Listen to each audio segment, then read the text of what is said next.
yellow, green, purple, red, blue, purple. I said purple twice. I don't even really like purple. Anyways, okay, so it was put on my heart to share this, actually a couple of days ago, but because of another chain of unfortunate events that has happened in my life, it kind of got delayed. Thought about not even like doing it at all, because I was like, oh, that was on my heart a couple days ago, not anymore. But then I realized, like, if it was on my heart, and I just need to do it. So that's what I'm doing. All right, so I'm going to tell you a story, and then I'm going to tell you why I'm telling you the story, and then I am going to share how I think that you can help, because I do believe that everybody can in a different way. Trust me.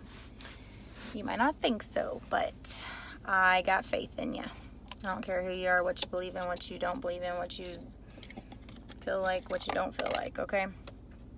You can save someone's life. All right, so there was this story. This is all true, by the way. I don't tell anything that's not. So there was this little girl, and she was, her parents were divorced, and so she would go to her mom's house like on the weekends or whatever, and I think it was like her and her two sisters, and then her mom had a little boy by the new dad, and so they would, the boy lived with the mom and the dad, but then the girls lived with the dad, and so they would only come on the first, third, fifth weekends or whatnot, or whenever they could, in the earlier years. And it turns out that as the years went by, things started getting really bad between the mom and the stepdad, and the sisters were really scared to like leave the little brother there, because there was like drug and alcohol use, and it started getting violent, and so they, it got to a point where I guess the dad and his family told the kids, the girls, well, like, whenever that happens, you need to call the cops or whatever, so that way, like, they can take care of it. And so it would get to a point where the stepdad was like pretty much beating the mom, right? And like, as I could describe it to you, it was very, very bad, like where there were times where they weren't even sure that the mom was alive. Like, she would get hit with like a metal chair, or just, all kinds of stuff. And then they would call the cops, but then whenever the cops would come, the stepdad and the mom, just being, what's a good word, vulnerable or something, would end up telling the kids, like the girls, to just tell the cops, like, oh, y'all were just playing house.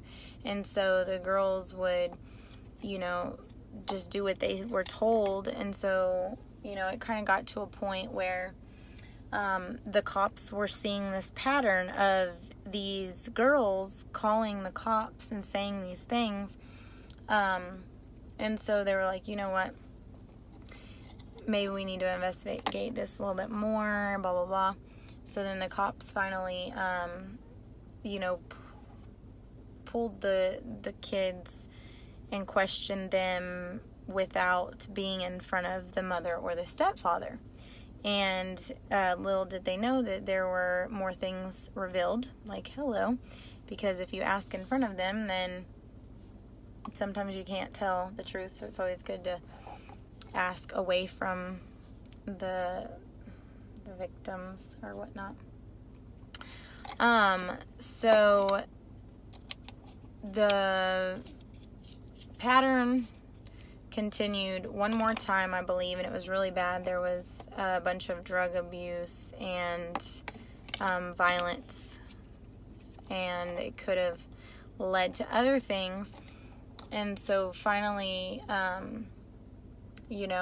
guess the dad that raised the girls, told them, like, no, you have to tell the cops everything. This is very serious because you never know whenever it could be too late. But these were young little girls, so they didn't exactly know, but they knew, especially since the little brother had been born, that, like, I guess how it was explained to them is like, oh, well, if this happens and you're not there, then what if, the baby was alone or whatever.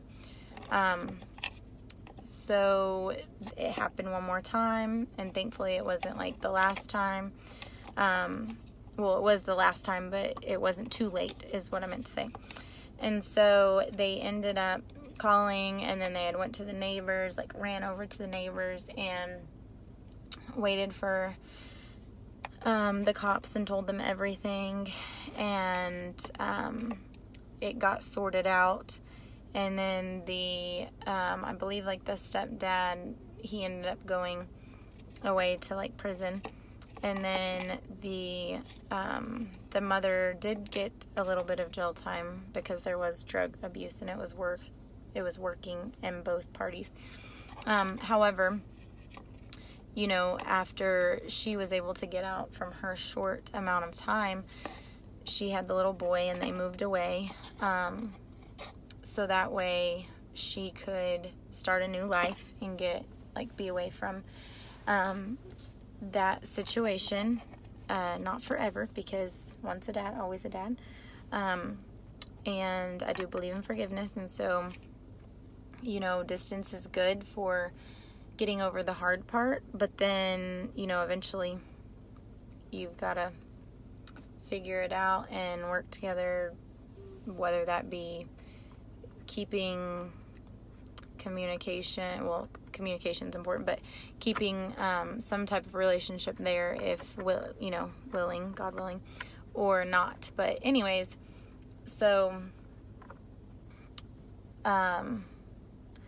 fast forward some years, the dad gets out of prison, the stepdad gets out of prison, and, obviously wants to see his son. So goes and finds where they are, and it was in another state, and then goes and was doing visits at first, and then ends up getting back with the mother, and it started all over again on repeat. Wasn't as bad at first, but got there. So once again, had to go back and get away from the situation. I think this was like over a couple years or something. But get away from the situation and pretty much do it all over again. So what is that? That's, that is what I would consider wasted time.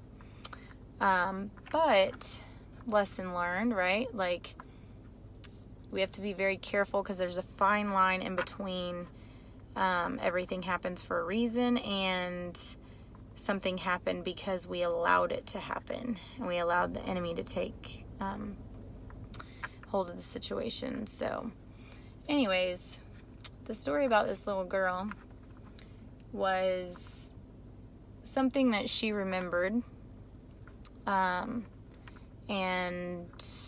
believed that it was something that not everybody experiences, and believed that it should be shared in some way. And she was actually like doing like a book report at school one year, and wrote about it. And the teacher thought it was amazing. She was like, man, this is crazy, but there's not really an ending, but it would be like an awesome mystery or something like that. And then the little girl explained that it was actually a true story, and there wasn't an ending yet, but she was hopeful of one. And she knew that at some point it would help somebody if it was shared. So then fast forward a few more years, and this little girl, her name is Roxanne, and I started doing LifeFlight, and I get a message from a girl who was a victim of abuse and shared a snippet of a story about how her stepmom had treated her, and that she didn't want anything to do with her and didn't know what to do because she was having to stay with her or whatnot. And so I, being in a kind of similar situation, but on the other end of it, was able to share something with her, and it was pretty much about the story that I just told you. So that was me and my mom and stepdad. And I wasn't able to say it from a victim's perspective because I had never been abused or anything. However, I was able to say it from the perspective of I've been on the other end of it, and this is kind of what is interesting is there's always a root to everything, right? So interesting enough, fast forward more years, and obviously I was able to share how my stepdad had reached back out to me more so often since my mom has passed away, because truly I believe that maybe he was holding guilt or whatever. Maybe he's trying to forgive through me and my sisters. I don't know. But anyways, reached back out, and we'd been in contact a few times lately, and I have talked to him. He respects what I do and supports it, actually. And, you know, he told me some stories about his childhood. And as soon as, we actually sat in my car for probably, I would say like 2 hours. I was probably a couple weeks ago and talked. And it was really interesting because, you know, obviously as a young child and growing up, I never even knew that. I'm sure my mom did, but honestly, I don't even know. But he told me a few stories about his childhood and things that happened to him. And I am a firm believer, without a doubt, that is why he did what he did to my mother. Did she forgive him? Absolutely. You know, my mom, I love her.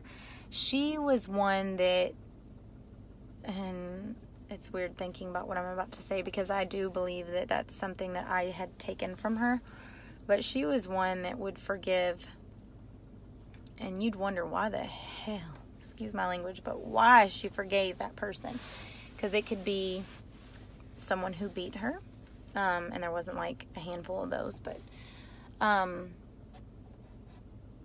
this just even got weirder. I just thought about something. But anyways, she would forgive people way easy, and I would, those type of people used to make me mad. I'll just be honest, because I'm like, dude, you're stupid. Like, why would you forgive that person? But the closer that I've gotten with God, like, I realize it, right? Like, everybody does something wrong. Everybody needs forgiveness, and they are on both sides of it at some point in their life, if not weekly, and it's often, right? And there's so many of us that don't understand that, and they think that other people think they're perfect, and they don't.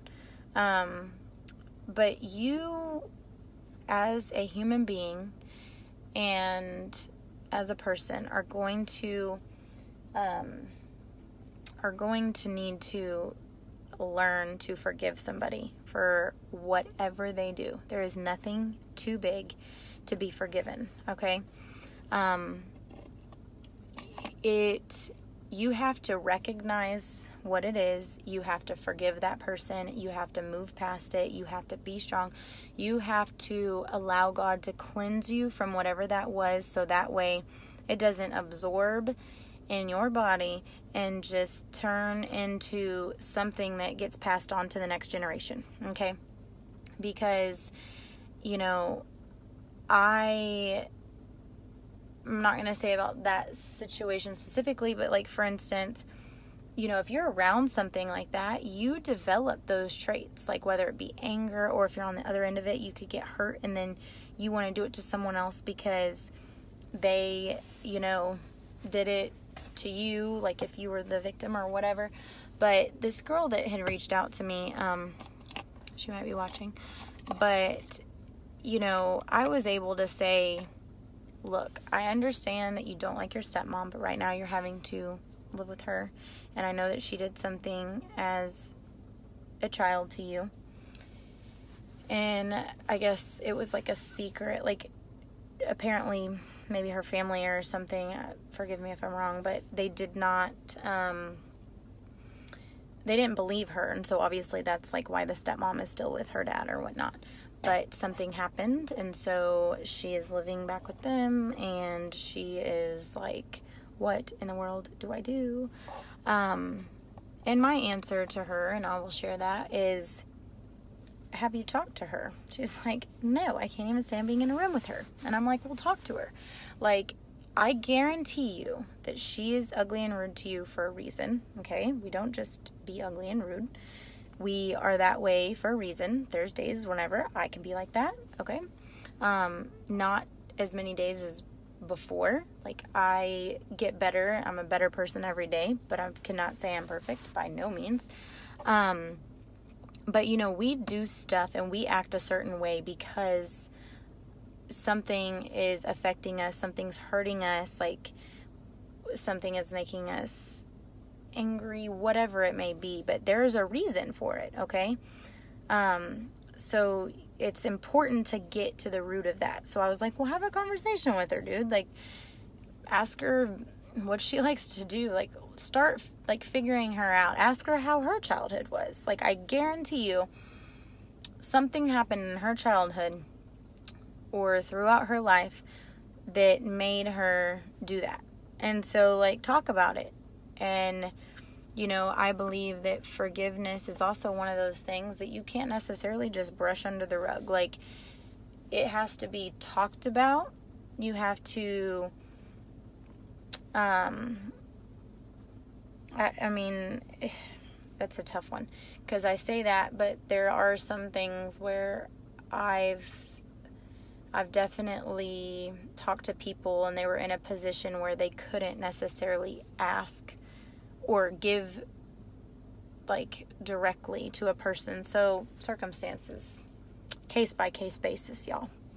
But for real, in all seriousness,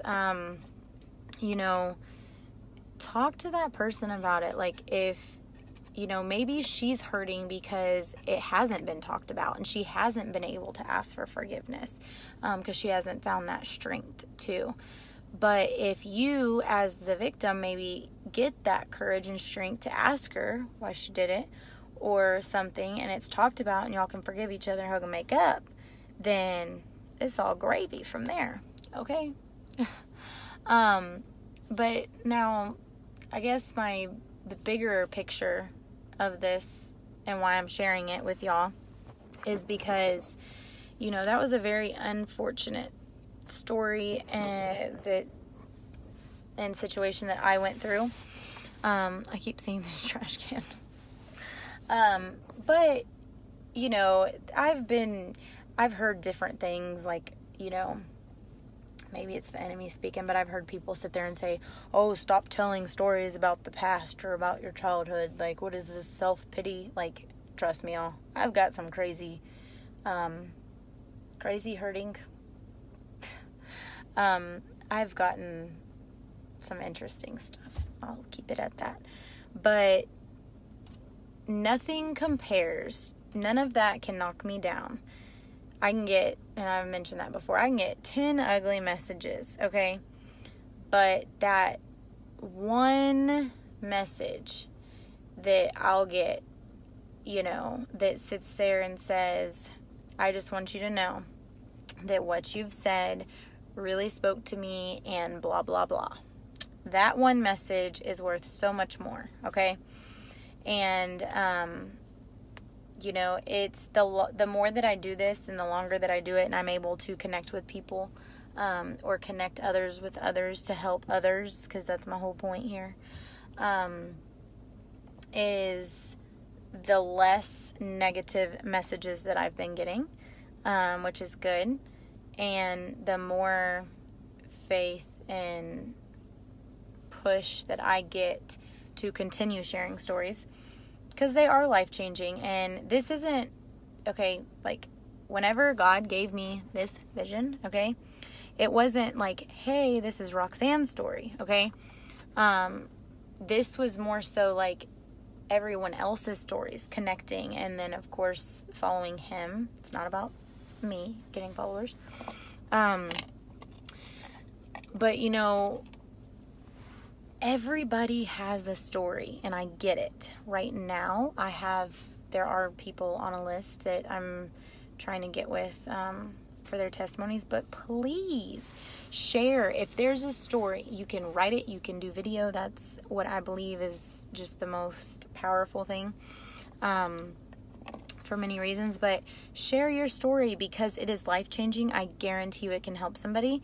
In one way or another. Like, I'll share one more real quick story, but it's just so important that people know they are not alone. So many people, and it drives me crazy, but they hide what they're going through, and I get it. Like, this is not something that I ever thought I would be doing, but let me tell you, I remember one of the first videos that I did and the responses that I got back, that feeling, it was the feeling to know that I helped somebody in a time whenever I couldn't help financially is amazing.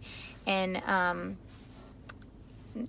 kind of on a side note, I posted a thing earlier, I don't know if y'all seen it, but it says, sometimes giving isn't like money. It can be in any way, whether that be with just a little bit of time, blood, like whatever. There is a blood drive tomorrow that I'm actually going to go do. But whenever I signed up for it, dude, there's blood drives like everywhere. And giving, people are quick to sit there and say, oh, it's about the money, blah, blah, blah. No. People only want money whenever they're in like a ministry type thing so that they can have more money to fund whatever it is that they're trying to do and stuff like that. Like, for instance, like, dude, I've spent probably 10 grand easily this year with LifeFlight, and I can guarantee you that I think maybe 3,000, if not like somewhere around that, is all that I've been given for that. So that was me and my money, like my bonus at work, like extra money. I don't want to say extra, but money that I had was done, and that's for other people. Like that's my way of giving, right? And so people, I can't speak for everybody. I'm telling you what's on my heart, what I do.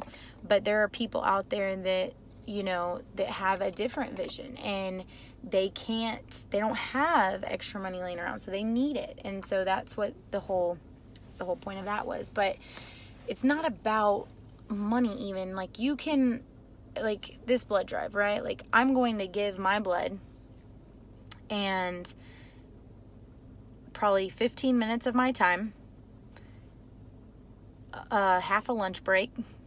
It's not like I'm, and then bam, I just gave. And that's life-saving. One session of giving blood, I believe kids save up to like 3 lives. I mean, that is amazing, right? There's so many stories that I'll find one and post it, of how on the other end of that, those people receiving the blood and what their family went through, and how, maybe, I don't know, even all of them, but even today I was told a story whenever I was mentioning that to somebody, and they were telling me how her girls, or one of her daughters, whenever she was born, needed blood. And so that's, ever since she was in that situation, she's always given blood. Bam. So it shouldn't take you being in that situation, and I'm no offense towards that, because that is what it takes a lot of people sometimes, but it shouldn't take a death or anything like a scary situation where you're actually in the middle of it for you to give in that way. Just know that you can always give. There's so many ways, and when this website gets launched, there will be so many ways that you can give locally and to other ministries and foundations and stuff. It's going to be great. Can't wait for that day, to get it all started.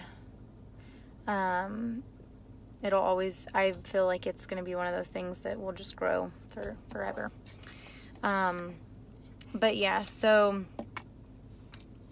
that last story that I was going to tell you was about a girl who was in a situation that had reached out to me, and her boyfriend had actually was contemplating suicide, and she wanted to know what to do or what not, or he actually did commit suicide, but at first he was contemplating. But I mean, that's scary, and that's real stuff. Like, you don't ignore that. And it just so happens that I had a friend, a really good friend, who was in a very similar situation. Every situation is different, but very similar. And so I was able to, they didn't end up connecting, but I was able to attempt that and to give that resource as an option, because I hadn't been through it. And I do believe that it's important for people to connect with others who have been through very similar, if not this, it's not the same, but similar situations, to offer guidance on how they got through it and how it helped them. Like, I'm all about, continuous improvement, right? Like, how we fix stuff, how you heal, how anything.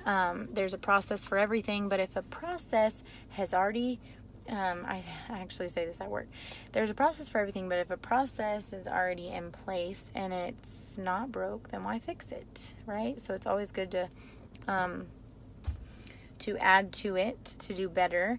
But if someone's already been through it and they're doing good, then ask them how they healed. Ask them what helped them get through, what gave them strength, how did they get through a day.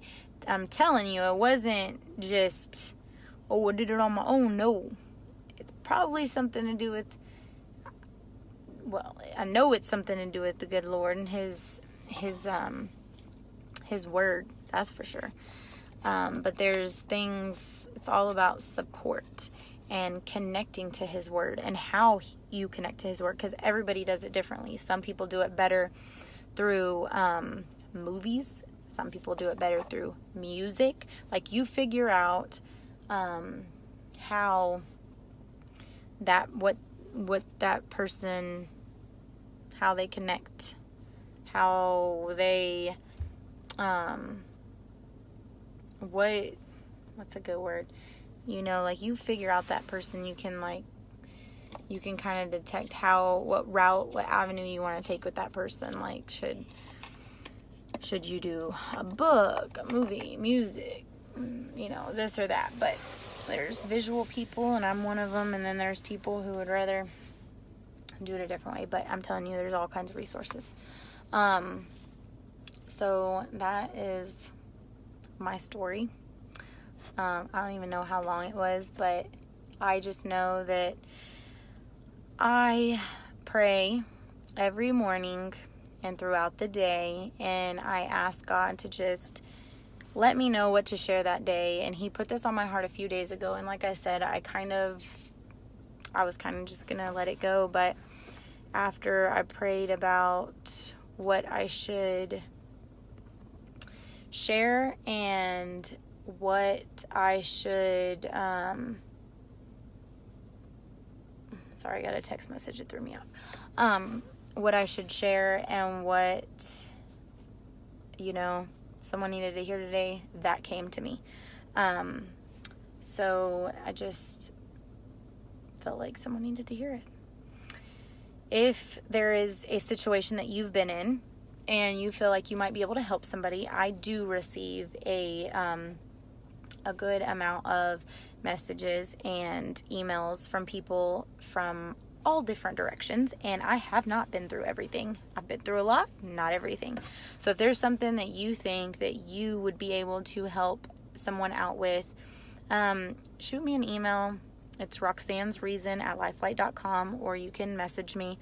I'll be really honest. If you've already messaged me as a seeker or trying to give a testimony or whatnot, I have not been able to get to all my messages. I'm working through them, so I do apologize. But on another note, if there's a way that you think you can help, a story that you can tell, you can either share it on there or message me so that I know that I can, you know, and let me know if you're willing to talk to someone about it. I believe that if you share your testimony, then people, I know that from others that have shared their testimony on my page, or that I recorded and posted and tagged them, you know, with their permission, of course, that they received messages from it. And then there were people that were reaching out for advice, you know, because there's alcohol, drugs, abuse. I mean, we got problems for days, y'all. That's what this world is full of problems. But those of you who are brave enough to share those problems and help someone else before it's too late, you're gonna make God proud. And so please just let me know, or just post it yourself. It's life-changing, and I'm telling you, it is a form of giving. So I'm not asking for money here, just asking for your story, because it's powerful. And I can either do it privately, I can share your story just like this, I can read it, I've done that before. I mean, whatever it is, I can do that, and then have people reach out, and then we'll figure out how to connect people who need to speak to the right people until the website's done. But then at that point is whenever it will work out even easier. But it's just, I'm waiting on God's time. I've been busy with other things, not even planned, that have just been coming at me. But I'm telling you, it'll be good, and I'm very excited, and y'all be looking out, because it's coming, ready or not. Y'all have a good night.